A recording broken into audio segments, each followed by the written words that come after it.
Hello everyone and welcome to Adda 24/7। My name is Danish Zafar. और भाई आज की क्लास को हम कंटिन्यू करेंगे कल की क्लास की तरह ही। आज एक छोटा सा इशू हो गया था कि इलेक्ट्रिसिटी नहीं थी मेरे पूरे एरिया में, तो जिसकी वजह से मैं 3 बजे सेशन नहीं ले पाया। पर अभी मैं आ गया हूँ आप सबके डाउट्स लेने के लिए और अपनी क्लास को आगे बढ़ाने के लिए। जो हमने कल पढ़ा था उससे आगे बढ़ेंगे। पर अभी ना ये बहुत बढ़िया मौका चल रहा है क्योंकि अड्डा 24/7 आपको दे रहा है 30% ऑफ अगर आप कुछ भी खरीदते हैं। तो मैं कूपन कोड बता रहा हूँ, वो वाला कूपन कोड आपको यूज़ करना है। कूपन कोड का नाम है U190। ठीक है, बहुत आसान सा कूपन कोड है। यू तो तुम्हें याद रहेगा, यू का मतलब है तुम, और यू के साथ लगा दो 190 नंबर। ठीक है, जो तुम्हें मेंस में लेके आना है U190, है ना। इंग्लिश में 190 लेके आना है, ऐसे याद रखना। तो U190 कूपन कोड याद रखो। 30% डिस्काउंट मिलेगा कुछ भी खरीदोगे, और इसी को अगर तुम ऐप से जाके खरीदोगे तुम्हें मिल जाएगा 35% डिस्काउंट। तो इसमें महापैक्स, मेरी live classes, foundation batch, test series, e books, video course, सब कुछ है इसमें। ठीक है भाई, चलो अब लॉकडाउन जैसे ही खुलेगा वैसे ही एग्ज़ाम होना है, ये बात तय है। तो भाई याद रखना कि पढ़ाई को ढीला नहीं छोड़ना है। स्टार्ट करते हैं भाई सेशन को। हेल्पिंग वर्ब से स्टार्ट करेंगे। लास्ट क्लास में मैंने आपको कॉजेटिव वर्ब्स सारी पढ़ा दी, और जो मेरी लास्ट क्लास थी वो कॉजेटिव वर्ब्स के बारे में बहुत कुछ आपको बताती है। तो कॉजेटिव वर्ब्स तो हम कर चुके हैं। अभी हम बात करने जा रहे हैं हेल्पिंग वर्ब की। ये हेल्पिंग वर्ब क्या होता है?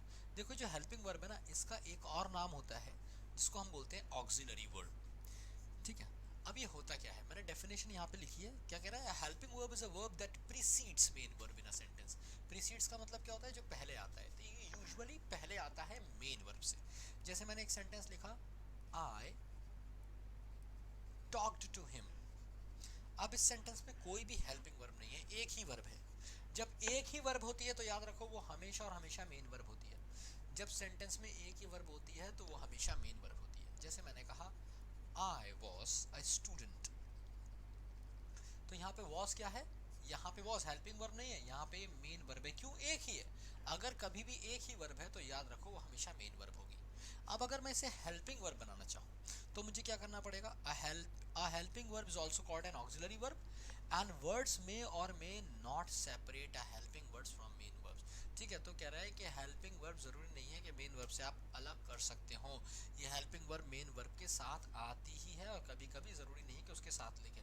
जैसे भाई मैं दो तरीके से लिख सकता हूँ। एक तो मैंने लिखा, have you ever seen an elephant. मान लो अगर मैंने ये वाला सेंटेंस लिखा तो देखो यहाँ पे दो वर्ब आ गई, एक आ गया हैव और एक आ गया सीन। तो ये जो हैव है ना, ये हेल्पिंग हो गया। ठीक है, और ये सीन जो है ये मेन वर्ब हो गया। तो इस तरीके से हेल्पिंग वर्ब काम करती है। ये पहले भी आ सकती है, दो वर्ब है तो याद रखो एक हेल्पिंग और एक मेन होगी ही मोस्ट प्रोबेबली सारे केसेस में। अब तुम सोच रहे होगे कि सर मैं हेल्पिंग वर्ब को पहचानूंगा कैसे? मैं कैसे पहचान पाऊंगा कि सर ये वाली हेल्पिंग है और ये वाली मेन है? तो बड़ा आसान है। देखो, the main purpose of a helping verb, जो मेन पर्पस है हेल्पिंग वर्ब का, is to support the main verb. वो मेन वर्ब को सपोर्ट करना है।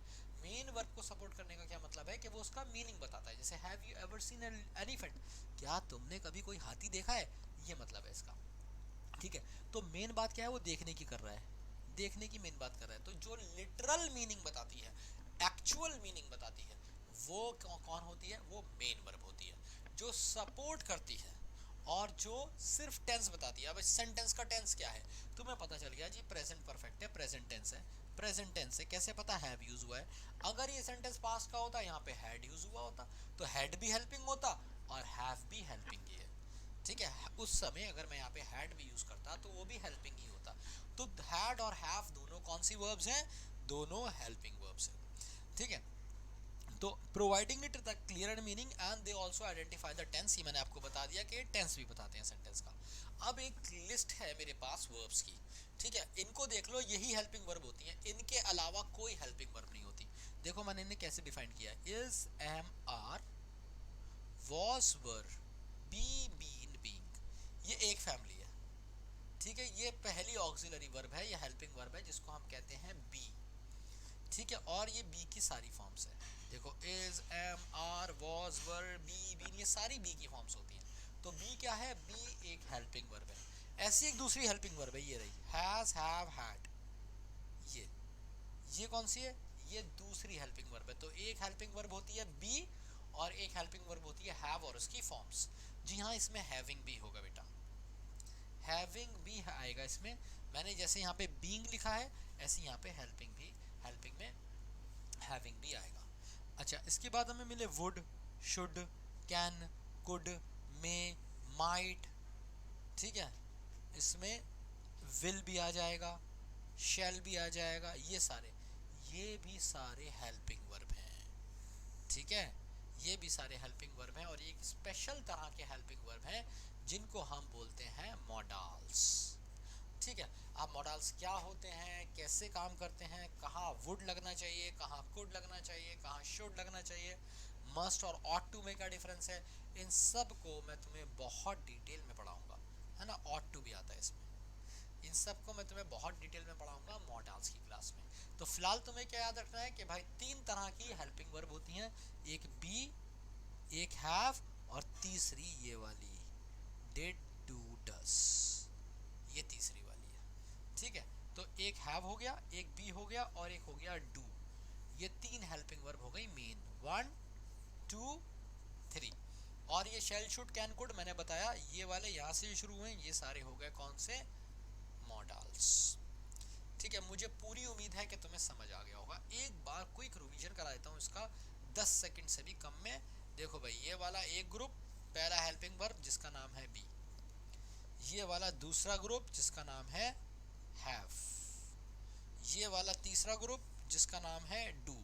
तो ये तीन ऑक्सिलरी या हेल्पिंग वर्ब्स हैं, 1 2 3। ऑक्सिलरी वर्ब को ही हेल्पिंग वर्ब कहते हैं। ठीक है, 3। और बाकी जितने बचे अंगू, मंगू, चंगू, ये सारे कौन है, ये सारे मॉडल्स हैं। ठीक है, समझ आया हो तो थम्स अप दे देना। आगे बढ़ते हैं, मेन वर्ब। अच्छा भाई, अच्छा इस सेशन से आपको कोई भी डाउट हो, ठीक है, तो सेशन खत्म होने के बाद लिखिएगा, अभी नहीं लिखिएगा, सेशन खत्म होने के बाद लिख देना। और देखो जुड़े रहो, आज मेरा तुमसे वायदा है अगर तुम जुड़ गए ना तो एक डिड, डू और डस, ये मेरा वायदा है, इसमें कभी जीवन में तुम्हें कभी डाउट नहीं आएगा। ठीक है, कभी भी कि कहाँ पे डज नॉट लगेगा, कहाँ पे डिड नॉट लगेगा, यहाँ पे इज नॉट तो नहीं लगेगा डज नॉट की जगह, ये वाले कंफ्यूजन बिल्कुल क्लियर हो जाएंगे। क्योंकि अभी बैच स्टार्ट ही हुआ है तो मैं बहुत बेसिक पढ़ा रहा हूँ। ठीक है, तो इसलिए लगे रहो। और अगर तुम्हें सेशन में मज़ा आ रहा है तो भाई लाइक कर दो, शेयर कर दो, सब्सक्राइब कर दो। उसका मेन पर्पज़ ये है, जैसे तुम मेरी वीडियोस को लाइक करते हो, शेयर और सब्सक्राइब करते हो तो तुम्हें मेरी अपकमिंग वीडियोस के नोटिफिकेशंस आ जाते हैं। ठीक है, तो बस इसलिए लाइक कर दो, शेयर कर दो, सब्सक्राइब कर दो।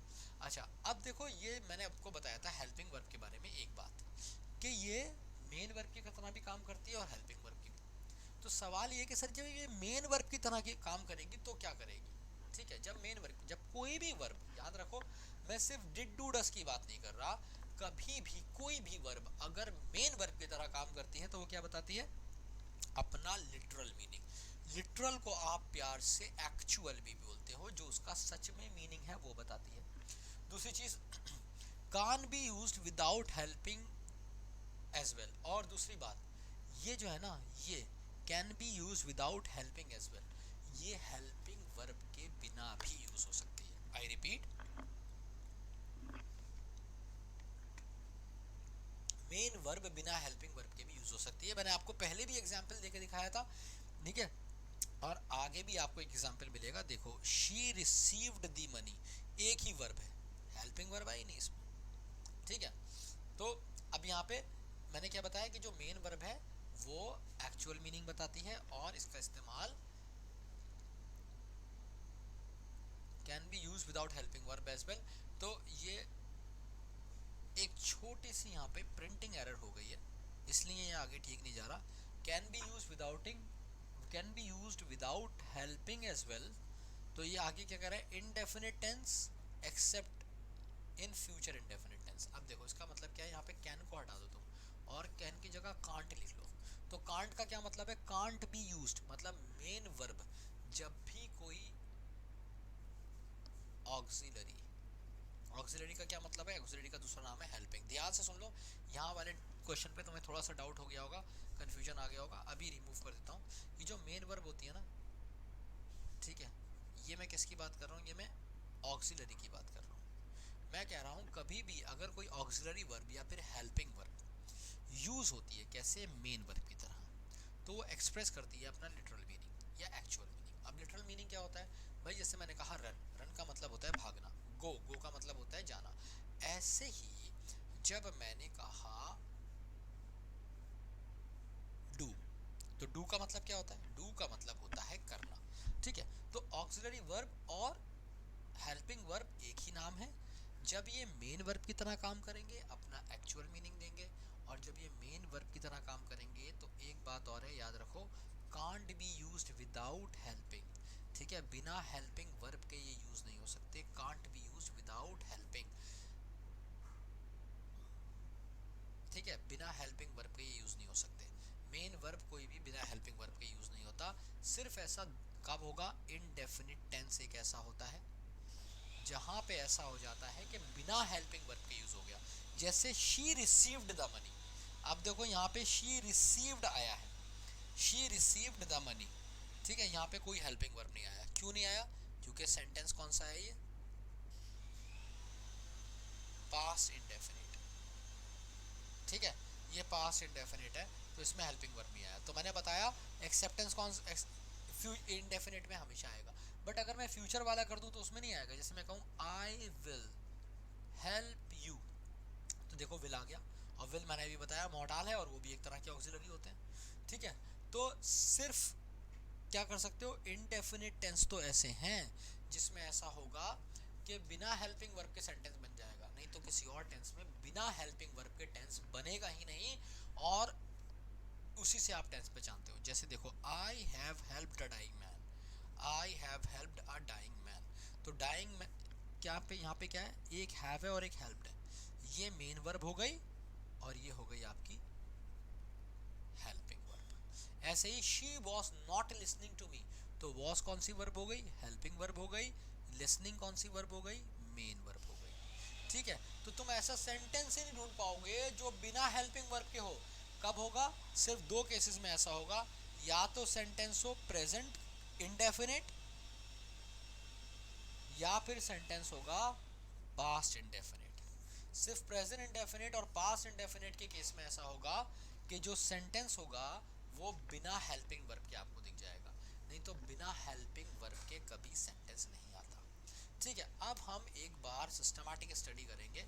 एक हेल्पिंग वर्ब उठाएंगे जिसका नाम है डू। ठीक है, एक हेल्पिंग वर्ब उठाएंगे जिसका नाम है do. So a verb which can not be used as a main verb and as a helping verb as well.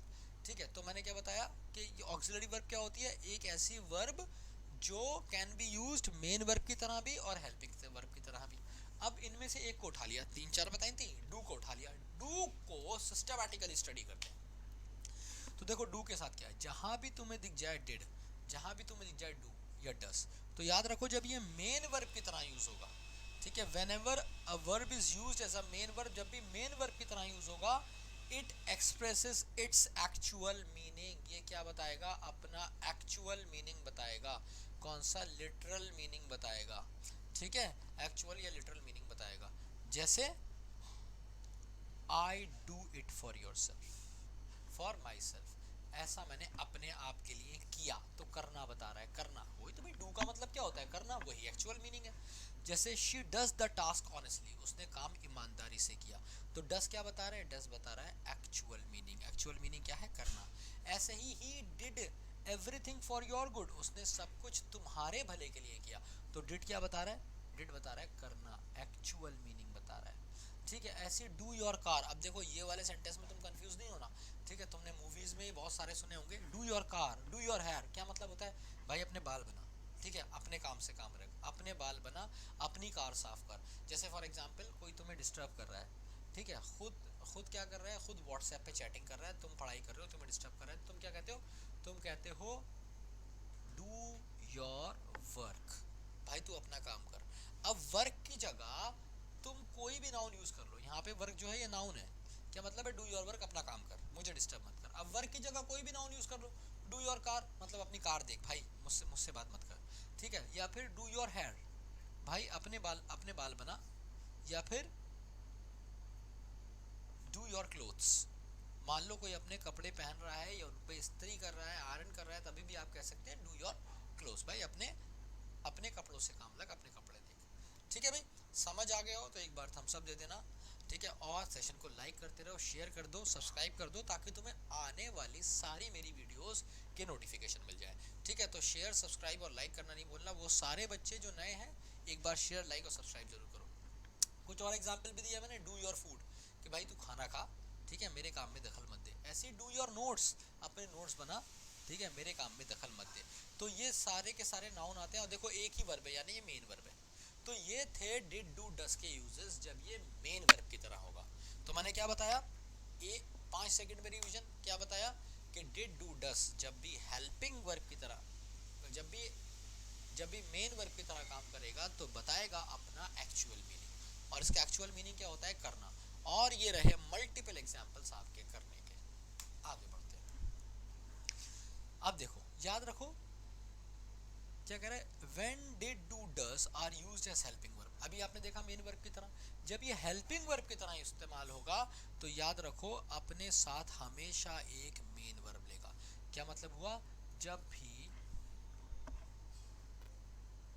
भी कोई वर्ब, डिड, डू, डस की बात नहीं कर रहा, कोई भी वर्ब, ठीक है, अगर हेल्पिंग वर्ब की तरह याद होगा तो अपने साथ एक मेन वर्ब लेगा। तो इससे एक बात तय हो गई, जहां भी तुम्हें डिड, डू, डस दिख जाए हेल्पिंग वर्ब की तरह तो इसके साथ एक मेन वर्ब आएगी। और ये मेन वर्ब कौन सी फॉर्म होगी, भाई मैंने आपको लास्ट क्लासेस में बताया था कि हर वर्ब की 5 पॉसिबिलिटीज होती हैं। जैसे अगर मैं लिखूं ईट, तो ये क्या क्या हो सकता है, ईट भी हो सकता है, ईट्स भी हो सकता है, एट भी हो सकता है, ईटन भी हो सकता है, और ईटिंग भी हो सकता है। ये इसकी फर्स्ट फॉर्म, ये इसकी सिंगुलर फॉर्म, ये इसकी सेकंड फॉर्म, ये इसकी थर्ड फॉर्म, और ये इसकी आईएनजी फॉर्म। तो हर वर्ब की 5 पॉसिबिलिटीज होती हैं हमेशा। तो डिड, डू, डस के साथ आप हमेशा कौन सी वाली पॉसिबिलिटी यूज करोगे, ये वाली फर्स्ट फॉर्म। आंख बंद करके लगा देना, इसका कोई एक्सेप्शन नहीं है कहीं भी। डिड, डू, डस अगर आया तो आपको हमेशा वर्ब की फर्स्ट फॉर्म देखने को मिलेगी। फर्स्ट फॉर्म का मतलब होता है बेस फॉर्म, ठीक है। जब भी मैं फर्स्ट फॉर्म कहूंगा मेरा मतलब ये वाला होगा, ये फर्स्ट नहीं है, ये सिंगुलर है, ठीक है। तो इसलिए मैंने इसको काट दिया। हमेशा बिना एस और एस के। कहाँ कहाँ यूज होगी, 3 जगह यूज होगी। पहला यूज ये रहा, क्या बताया मैंने आपको, डिड, डू, डस जब भी हेल्पिंग वर्ब की तरह यूज होगी तो 3 यूजेस हैं इसके। पहला यूजेस है इंटेरोगेटिव सेंटेंसेस में, जब प्रश्नवाचक क्वेश्चन हो, मतलब प्रश्नवाचक वाक्य हो। जैसे डू यू लव चॉकलेट्स, तो देखो यहाँ पे लव आया। क्वेश्चन कैसे आता है, अगर मैं यहाँ पे लिख दूंगा लव्स तो गलत हो जाएगा। या फिर डज शी हेल्प्स, ये देखो यहाँ पे हेल्प्स लिखा है, गलत हो गया। ऐसा क्वेश्चन तुम्हें सीजीएल में मिलेगा, हेल्प्स को भग से काट के यहाँ पे हेल्प कर दो, ठीक है। अब तुम सोचोगे सर यहाँ पे तो शी है, भाई शी है तभी तो डज लगा है, शी है तभी तो डस लगा है। अगर शी नहीं होता तो डस क्यों लगता, डू आता है ना। तो डस शी हेल्प होगा, ना कि हेल्प्स। ऐसे यहाँ पे डिड आ गया, तो अब बच्चा सोचता है ये पास्ट है तो ये भी पास्ट में रह गया, सेड ना, ना ये गलत हो जाएगा। तुम्हें कहना पड़ेगा डिड यू से, ठीक है। तो आपने क्या क्या सही किया है, यहाँ पे लव तो बिल्कुल सही है, यहाँ पे हेल्प्स गलत हो गया, आपने क्या किया हेल्प। क्यों, क्योंकि डिड, डू, डस के साथ हमेशा फर्स्ट फॉर्म। यहाँ पे सेड गलत था, आपको क्या करना पड़ेगा से, क्योंकि डिड, डू, डस के साथ हमेशा फर्स्ट फॉर्म। आगे बढ़ते हैं। ऐसी जब मैं नेगेटिव सेंटेंसेस की बात करता हूँ, I do not help us लेकर, तो हेल्प कौन सी फॉर्म है, फर्स्ट फॉर्म। ऐसे ही she does not prepare for the classes, तो प्रिपेयर कौन सी फॉर्म है, first form. He did not killed, killed कौन सी फॉर्म है, सेकंड फॉर्म। तो ये हो गया गलत। तो मैंने क्या बताया, डू, डज और डिड के साथ हमेशा कौन सी फॉर्म बेटा, फर्स्ट फॉर्म किल, ठीक है। समझ आ गया हो, थम्स अप दे दो बहुत तेज। और एक बार सेशन को शेयर कर दो, लाइक कर दो और सब्सक्राइब कर दो। शेयर, लाइक और सब्सक्राइब करने से तुम्हें मेरी अपकमिंग वीडियोस देखती रहेंगी। जो बच्चे अभी अभी जुड़े हैं एक बार बेटा शुरू से देख लो इस सेशन को, सब समझ में आ जाएगा। पूरी हेल्पिंग वर्ब कैसे वर्क करती है, सारी वर्किंग हेल्पिंग वर्ब की आपको क्लियर हो जाएगी। आगे बढ़ते हैं। अगला और थर्ड पॉइंट जो है उसका नाम है एम्फेसाइजेशन। अब ये एम्फेसाइजेशन क्या होता है, एम्फेसाइजेशन का मतलब होता है किसी चीज पे जोर देना, प्रेशराइज करना, किसी चीज पे जोर देना, ठीक है, प्रेशराइज करना। तो जैसे अब देखो 2 सेंटेंस होते हैं। कभी कभी ऐसा होता है ना आपके साथ, कोई आपसे बोल रहा है यार तू खाता वाता नहीं है क्या, बड़ा कमजोर हो रहा है, तो तुम कहते हो नहीं खाता तो हूँ। अब इसको तुम अंग्रेजी में कैसे बोलोगे, खाता तो हूँ। तो खाता तो हूँ, तो तुम अगर तुम बोल दोगे आई ईट, तो इसका मतलब तो मैं खाता हूँ होगा। खाता तो हूँ कैसे बोलोगे? ठीक है, जैसे मान लो तुम्हारे पापा मम्मी पेरेंट्स कोई भी जो भी तुम्हारी पढ़ाई का खर्चा उठा रहे हो, तुमसे कहता है अरे देखो शर्मा जी की लड़की का सिलेक्शन हो गया, तू तो पढ़ता ही नहीं है, तू पढ़ता ही नहीं है, तो तुम क्या कहते हो? नहीं, आई डू स्टडी, मैं पढ़ता तो हूँ। तो डू का एक ये इस्तेमाल भी होता है हेल्पिंग वर्ब की तरह, जब तुम एम्फेसाइजेशन करते हो। एम्फेसाइजेशन का मतलब होता है जोर देके किसी बात को कहना। ठीक है, तो आई स्टडी सेंटेंस तो ये भी बिल्कुल सही है, आई स्टडी सेंटेंस बिल्कुल सही है, पर आई डू स्टडी का मीनिंग कुछ और है, मैं पढ़ता तो हूँ। ठीक है, अब मान लो तुम इससे बार बार बोल रहे हो भाई I love you I love you, नहीं मान रही है तो तुम क्या बोलते हो? आई डू लव यू, भाई तुमसे प्यार मैं करता तो हूँ। ठीक है, तो करता तो हूँ वाली फीलिंग देता है डू, एम्फेसाइजेशन के लिए यूज होता है। ऐसे ही शी हेल्प्ड द पुअर, क्या मतलब हुआ? कि उसने गरीब की मदद की थी। ठीक है, और अगर तुमने कहा she did help the poor, तो इसका मतलब होगा कि गरीब की मदद तो की थी उसने, पर लड़की सही नहीं है। She did help the poor, आगे चाहो तो कुछ ऐड कर दो, but she wasn't a good girl। क्या मतलब हुआ? उसने लड़की की मदद तो की थी, पर वो एक अच्छी लड़की नहीं थी। समझ आ गया हो बेटा? थम्स अप दे देना बहुत तेज। अगली बात, what you told her that she got। अब देखो यहाँ से मैंने ना, अभी मैंने तुम्हें जितना भी पढ़ाया है, एक बार इसका क्विक रिवीजन कराता हूँ तुम्हें 10 सेकंड में, और उसके बाद सीधे चलेंगे क्वेश्चंस पे। देखो क्वेश्चंस जो हैं वो इसी से रिलेटेड है। कहने का मतलब है ये कंप्लीट क्लास है, इसको जब आप देखोगे ना तो क्वेश्चंस करोगे, आपको समझ में आ जाएगा अरे तुम्हें तो करना आ गए क्वेश्चंस। तो अगर मैं अभी 12-13 क्वेश्चंस लेके आया हूँ ग्रामर के, तो अगर ये 10-12 क्वेश्चंस में से तुमने मान लो 10 भी बना दिए, तो समझ लेना ये चैप्टर तुम्हें समझ में आ गया। मैंने आपको बताया कि डिड डू डस एक ऑक्सिलरी वर्ब होती है, जो कभी काम करती है मेन वर्ब की तरह और कभी हेल्पिंग वर्ब की तरह। जब भी कोई वर्ब मेन वर्ब की तरह काम करती है तो वो बताती है अपना एक्चुअल या फिर लिटरल मीनिंग, और वो मैंने आपको बहुत गहराई से यहाँ पे बता दिया कि भाई इसका मतलब होता है डू। अच्छा, एक बात याद रखना, जीवन में जो भी अच्छी चीज़ें होती है ना वो सब्र से मिलती हैं। If you don't have patience, मेरी क्लास आपके लिए नहीं है, क्योंकि मैं कॉन्सेप्चुअल पढ़ाता हूँ तो मुझे टाइम लगता है एक्सप्लेन करने में। हाँ, अगर आपको धक्का पेल मचानी है, भदर भदर पढ़ना है, तो भाई कहीं भी पढ़ लो, पर उसमें होता क्या है, आपको बिट्स में नॉलेज आती है। आपको एक चीज़ पता चल गई पर उसका बैकग्राउंड नहीं पता, दूसरी पता चल गई पर इसके, तो इसलिए आप कंफ्यूज ही होते हो, आप 50 टीचर पे भागते रहते हो। तो भाई एक बार यहाँ पे आओ, ध्यान से पूरा सेशन देखो। ठीक है, अगर नहीं समझ में आए तो बात खत्म, और अगर समझ में आए तो पूरा सेशन देखो अगला भी। ठीक है, तो मैं पूरी प्लेलिस्ट भी आपके साथ शेयर कर दूंगा। ठीक है, तो प्लेलिस्ट में आपको मेरी सारी क्लासेस मिल जाएंगी। तो did do does helping verb main verb, जब भी कोई वर्ब हेल्पिंग वर्ब होती है अकेले नहीं आती, अपने साथ हमेशा के लेती है एक मेन वर्ब लेती है। और मेन वर्ब का क्या काम होता है? मेन वर्ब का काम होता है क्या बताना? लिटरल मीनिंग, एक्चुअल मीनिंग जो उसका है वो बताना। ठीक है भाई, आगे बढ़ते हैं। ठीक है, अब इसका इस्तेमाल कहाँ कहाँ होता है डिड डू डस का? या तो सेंटेंस इंटेरोगेटिव हो तब डिड डू डस यूज होगा, या फिर सेंटेंस नेगेटिव हो तब यूज होगा, या फिर जोर दे के बात की जा रही हो तब यूज होगा। अब ये रहा पहला क्वेश्चन तुम्हारे लिए, फटाफट तुम्हें इसका आंसर देना है। हर क्वेश्चन को करने के लिए मैं आपको दूंगा 10 से 12 सेकंड, और फिर इसको हम डिस्कस करेंगे। ठीक है, क्या कह रहे हैं? What you told her that she got that angry, तुमने ऐसा क्या बताया उसे कि वो इतना गुस्सा हो गई। अब देखो इसमें एरर क्या है, यहाँ पे क्वेश्चन है, क्वेश्चन मार्क है, इंटेरोगेटिव है। ठीक है, तो डिड डू डस मिसिंग है। व्हाट यू टोल्ड हम कभी नहीं बोलते हैं, हम बोलते हैं व्हाट डिड यू टेल। ये छोटी छोटी मिस्टेक्स है बेटा, जिनको लगता है ना इनकी अंग्रेजी अच्छी है, ये मिस्टेक्स वो भी कर जाते हैं। ठीक है, what you told her that she got angry, तो व्हाट यू टोल्ड नहीं होगा, what did you tell her, तुमने उसे क्या बताया था that she got that angry, कि वो इतना गुस्सा हो गई। ठीक है भाई, तो यहाँ पे एरर क्या हुआ, यू टोल्ड की जगह डिड यू टेल। टेल क्यों आएगा? क्योंकि डिड डू डस के साथ हमेशा कौन सी फॉर्म? First form. अगले क्वेश्चन पे चलते हैं, समझ आ गया हो तो थम्स अप दे देना। ये रहा अगला question, she is not want to work against her conscience, मतलब वो अपने जमीर के खिलाफ काम नहीं करना चाहती। ये है सेंटेंस, जल्दी से एरर बताइए।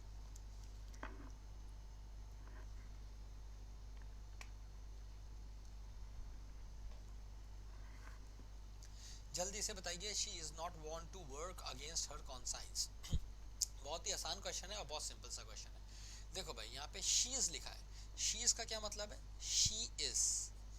ठीक है, शी इज मतलब है इसका, तो यहाँ पे शी इज नॉट वांट का मतलब क्या होगा कि वो वांट नहीं है। जैसे मैं कहूँ she is not a doctor, तो क्या मतलब होगा, वो एक डॉक्टर नहीं है। तो ऐसी she is not a want, तो वो नॉट वांट तो वो वांट नहीं है, मतलब वो चाहत नहीं है, ऐसा कुछ मीनिंग होगा इसका। तो ये सेंटेंस गलत हो गया। तो आप शी इसको खोपचे में लेके काट दो और इसकी जगह अगर आप लिख लो she does, she does not want to work against her conscience. अभी मैंने आपको बताया अगर सेंटेंस नेगेटिव है तो भी हम डिड डू डज का इस्तेमाल करेंगे, और ये रहा उसका एग्जाम्पल। ठीक है, जिसका सही हो गया हो समझ लो तुम सीख रहे हो, गलत हो गया हो तो अगला मौका तुम्हारे पास है। ये रहा तीसरा क्वेश्चन, जल्दी से आंसर बताओ बहुत तेज। Did you really understood the importance of a healthy lifestyle?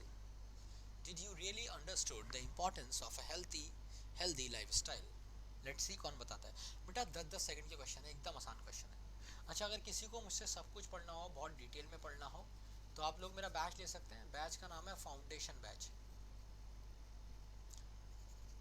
Foundation batch इस बैच का नाम है। और इस बैच में आपको क्या क्या मिलेगा, इसमें आपको जीरो टू हीरो तैयारी मिलेगी। कहना हो क्या मतलब है, बेसिक से लेके एडवांस लेवल तक मैं आपको सब कुछ पढ़ाऊंगा। बेसिक टू एडवांस लेवल तक आपको सब कुछ पढ़ाऊंगा। और एसएससी के जितने एग्जाम होते हैं ना, सीजीएल या फिर सीएचएसएल या फिर सीपीओ या फिर आईबी का एग्जाम होता है, इंटेलिजेंस ब्यूरो वाला, ठीक है, ये सारे एग्जाम इसमें तुम्हारे कवर हो जाएंगे। और बैंक के अंदर जितनी ग्रामर आती है वो भी, बैंक का ग्रामर वाला पोर्शन भी कवर हो जाएगा फाउंडेशन बैच में। ठीक है भाई। तो डिड यू रियली अंडरस्टूड, तो ये अंडरस्टूड गलत हो गया यहाँ पे। क्यों? क्योंकि डिड डू डस के साथ हमेशा कौन सी फॉर्म आती है, फर्स्ट फॉर्म। यही एरर था। तो अभी तुम्हें ये चेक करना है कि तुम्हारे 10 में 10 ठीक हो रहे हैं या नहीं। ठीक है, 10 में 10 ठीक हो रहे हैं तुम्हारे या नहीं। अंडरस्टूड का क्या हो जाएगा, अंडरस्टैंड। तो आज देखते हैं भाई कौन है ऐसा दिग्गज जो 10 में 10 सही करके जाता है। अगला देखते हैं। द जेंट्री हेयर, जेंट्री का मतलब क्या होता है, जेंट्री का मतलब होता है एकदम एलीट क्लास ऑफ पीपल, है ना, जिनके जनपद में और बंगले हैं और मतलब एकदम हाई फाई जगह लोग रहते हैं, उनको जेंट्री बोलते हैं, एलीट क्लास ऑफ पीपल।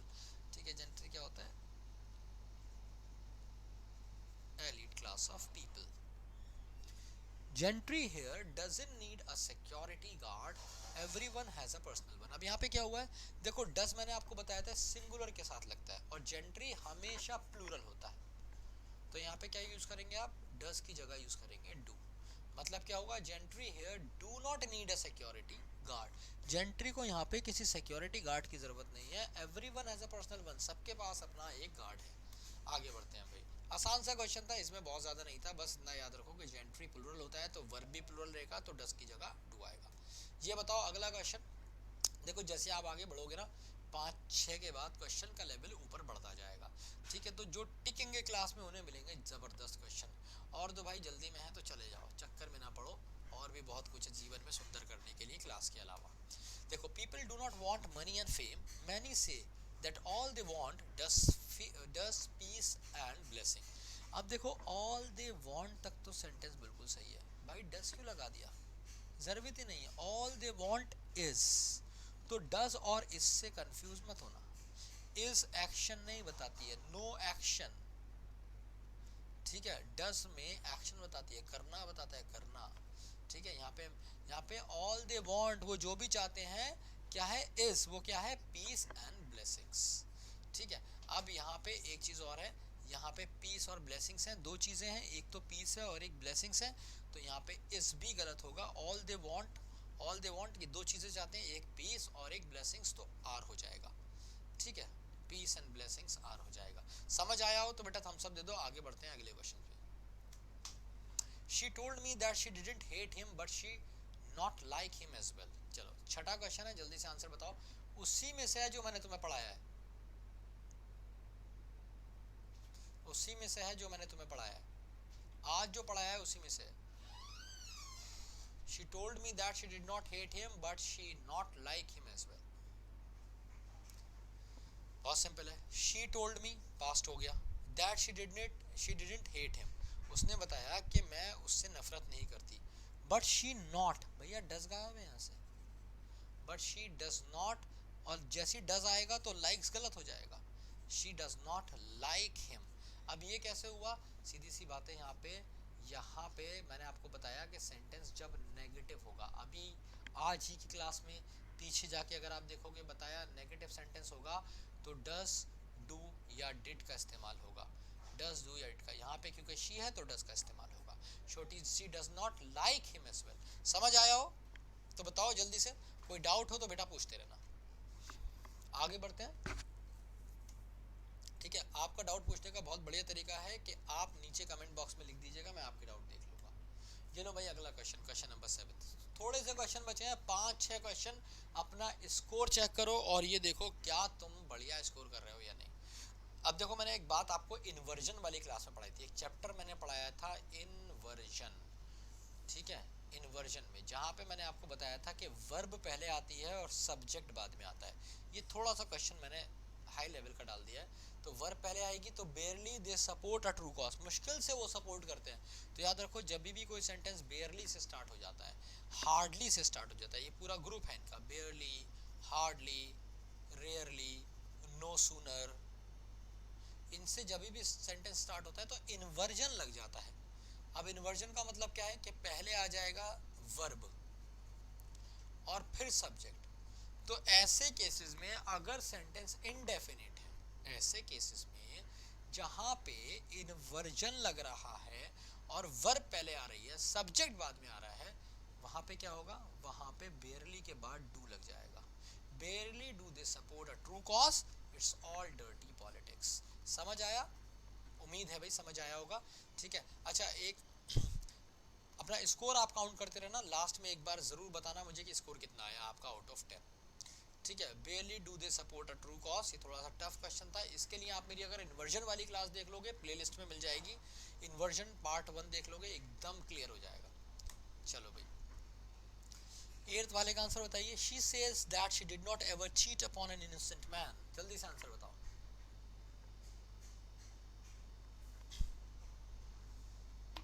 जल्दी से आंसर बताओ.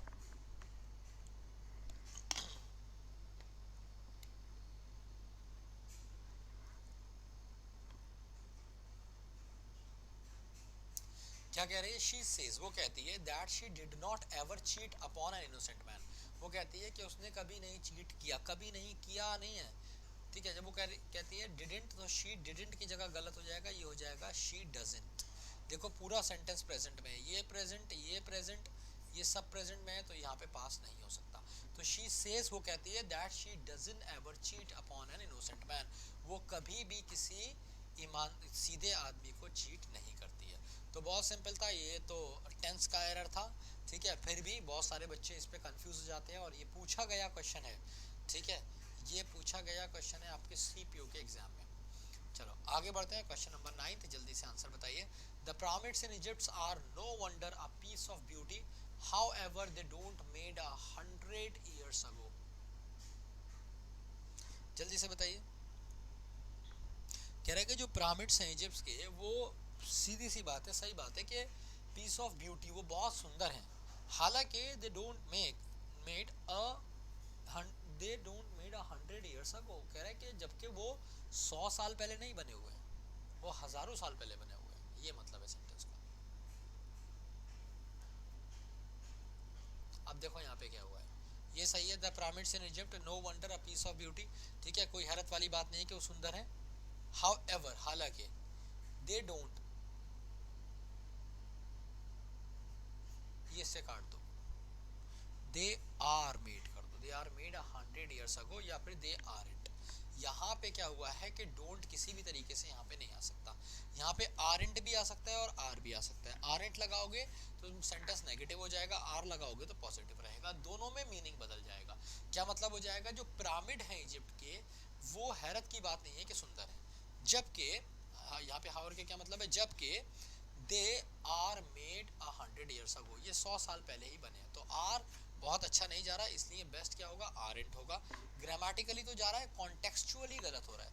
कॉन्टेक्सचुअली क्या मतलब होता है कि मीनिंग गलत हो रहा है उसका.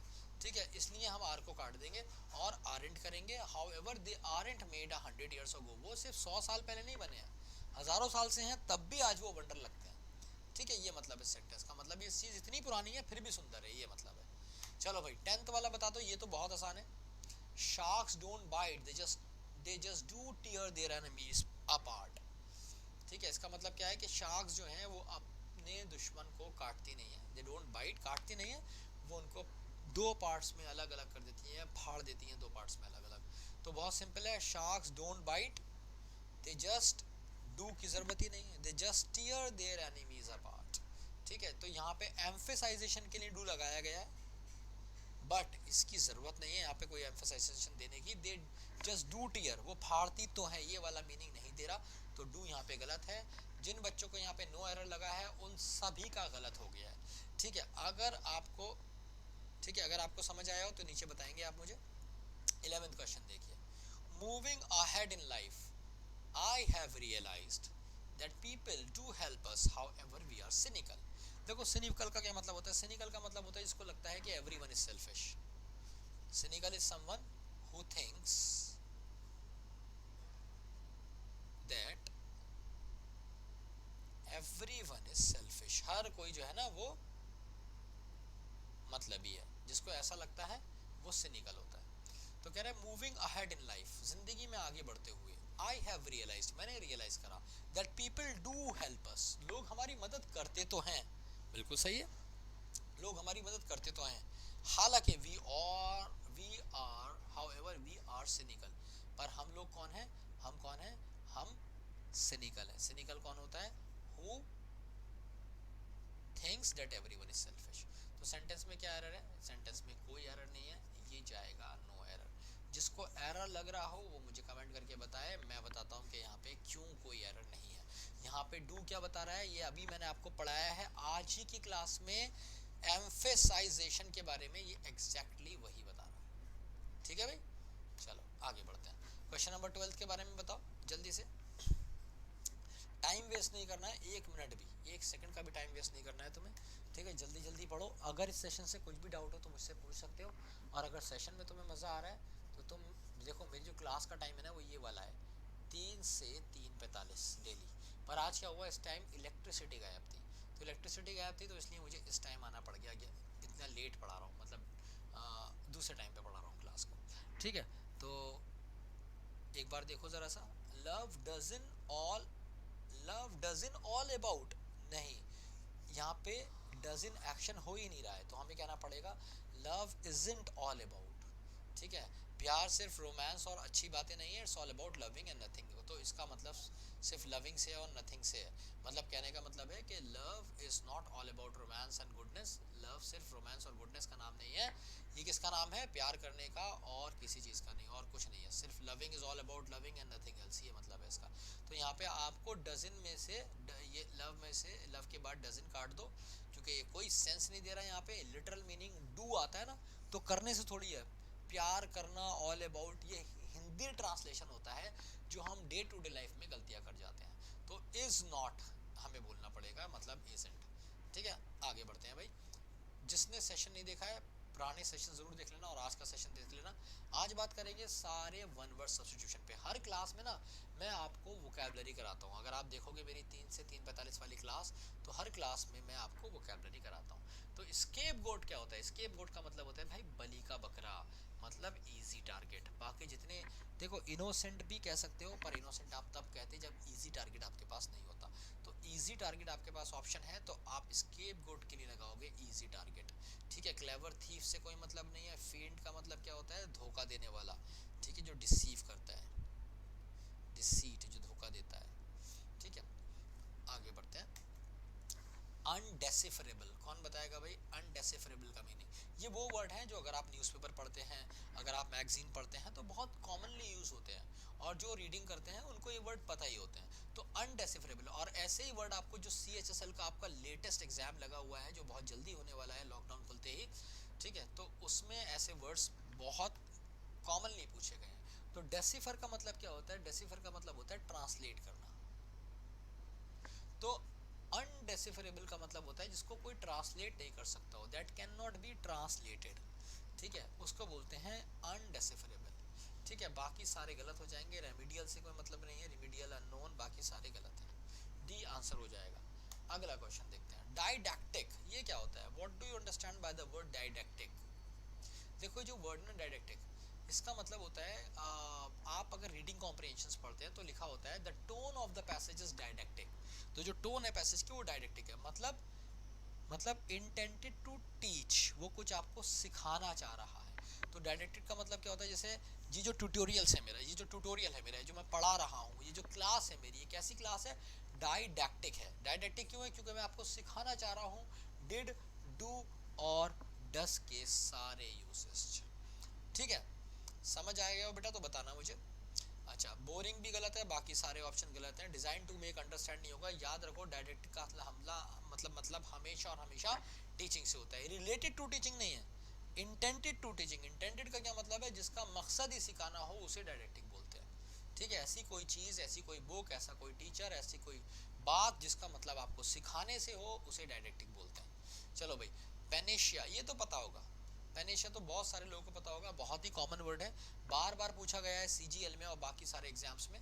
तो देखते हैं जवाब भाई क्या होता है पेनेशिया। देखो, मेडिसिन फॉर पॉइजन तो नहीं होती, उसको हम एंटीडोट बोलते हैं। ठीक है, इवोल्यूशनरी लर्निंग से कोई मतलब नहीं है। New type of poison, a remedy for all diseases, जिसे आप हिंदी में कहते हो ना रामबाण, ठीक है, उसको अंग्रेजी में पेनेशिया बोलते हैं। ठीक है, समझ आया हो तो बेटा थम्स अप दे देना। अब लास्ट क्वेश्चन है ये आपका, कहते हैं ना अंत भला तो सब भला, अब परफेक्ट एग्जाम्पल किसे कहते हैं, कौन सा इसमें से एक परफेक्ट एग्जाम्पल है। जल्दी, ये देखो वोकैब में सबसे बढ़िया बात क्या होती है, आता है तो ठीक है, नहीं आता तो ठीक है। ठीक है, अच्छा, एक इसका आंसर बताने से पहले एक इंपॉर्टेंट बात मैं बताया था। अगर आपको कुछ भी मुझे शुरू से पढ़ना है तो आप मेरा पेड बैच ले सकते हैं, इसका नाम है फाउंडेशन बैच। ये फाउंडेशन बैच जो आपको मिलेगा, ये कहाँ से मिलेगा, ये आप जाएंगे adda247.com पे। adda247.com पे जाने के बाद आप एसएससी में जाएंगे। एसएससी में जाने के बाद आप टाइप करेंगे फाउंडेशन बैच। तो जब आप फाउंडेशन बैच टाइप करेंगे तो आपको दो मिलेंगे, एक तो होगा कॉम्बो, ठीक है, जिसमें आपके ऑल सब्जेक्ट्स होंगे, और एक आपको मिलेगा मेरा इंडिविजुअल इंग्लिश का बैच। अगर आप कॉम्बो लोगे तो ऑब्वियसली मैं उसमें होंगे। अगर आपको सिर्फ अंग्रेजी पढ़नी है मुझसे तो आप ये वाला बैच खरीद सकते हैं। इस समय ये ऑफर में मिल रहा है, कूपन कोड यूज कर देना U190, तो तुम्हें बड़ा सस्ता पड़ जाएगा। U190 कूपन कोड यूज कर लेना। इसमें मैं बेसिक टू एडवांस आपको कंप्लीट तैयारी करा दूंगा, बेसिक टू एडवांस सब कुछ जबरदस्त तरीके से करा दूंगा। ठीक है, तो परफेक्ट एग्जाम्पल का मतलब होता है क्यू इंटेंसेंस। क्यू इंटेंसेंस का क्या मतलब है, व्हाट अ क्यू इंटेंसेंस हम बोलते हैं कि भाई कि क्या जबरदस्त एग्जाम्पल दिया है। जहां भी तुम्हें वर्ड मिल जाए, पैरेबल, पैरेबल का क्या मतलब होता है, फेरी टेल्स जो होती हैं। ठीक है, बचपन में तुमने कहानियां सुनी होंगी परियों की, जिन भूत की, उन्हें पैरेबल बोलते हैं। जो यूजुअली जिनका काम क्या होता है, तुम्हें मॉरल सिखाती हैं, नैतिकता सिखाती हैं, उन्हें पैरेबल बोलते हैं। कोट का मतलब तुम्हें पता है, कोट का मतलब क्या होता है, साइट, कहते हैं ना cite an example, quote an example, बताना या देना। एक एग्जाम्पल दो तो क्या बोलोगे, कोट एन एग्जाम्पल। ठीक है, गिव एन एग्जाम्पल भी बोल सकते हैं, quote an example. Quote an example standard English में बिल्कुल सही होता है, तो उसका परफेक्ट एग्जाम्पल से कोई मतलब नहीं है। प्राइमा फेसिया के क्या मतलब है, पहली बार में। प्राइमा फेसिया मतलब पहली बार में, एट फर्स्ट गो। ठीक है भाई, तो अगर आपको सेशन में मजा आया बेटा तो एक बार लाइक कर दो, सब्सक्राइब कर दो और शेयर कर दो सेशन को, इसलिए क्योंकि सब्सक्राइब करते ही, शेयर करते ही, लाइक करते ही आपको क्या मिलेगा, मेरी अपकमिंग क्लासेस के नोटिफिकेशन। ठीक है, कल मिलेंगे 3 से 3:45 के बीच में। तैयार रहिएगा, पढ़ते रहिएगा, सुरक्षित रहो, और wish you all the best for your future endeavours. Thank you so much, love you all, bye bye.